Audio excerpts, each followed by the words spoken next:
Hi guys, in this video I will show you that how you can fix the Rdr2 Fitgirl crash or the crashing problem.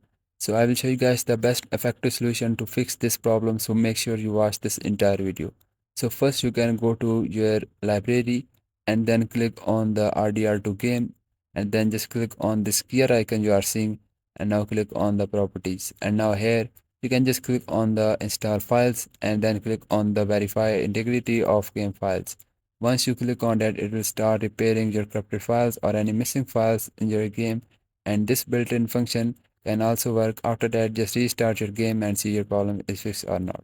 And if your problem is not fixed, then click on the browse option, and now here just select your game where it launches or the app. Right click on the game, go to properties, now go to the compatibility you are seeing here, and just check this box of disable full screen optimization, and also check this box of run the administrator. After that, just click on the apply and then click on the OK, and then just restart your game and check your problem is fixed or not. And if you still getting the issue, then you can open your Rdr2 game, open up your graphics settings, go to the advanced graphics, and now here you are seeing the graphics API, and now here you can select it to the direct x12.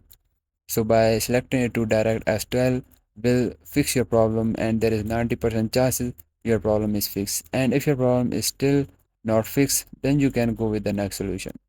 So you can go to the Windows search, and now here you can just type the system configuration. So now we are going to perform the clean boot on our PC.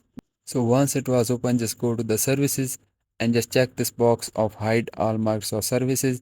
And now you have to just check these alls and just click on the disable all. So I have already disabled, and then click on apply, click on OK. It will ask you for the restart. You just restart your PC. And after that, and I hope guys, after all of this solution, your problem is fixed.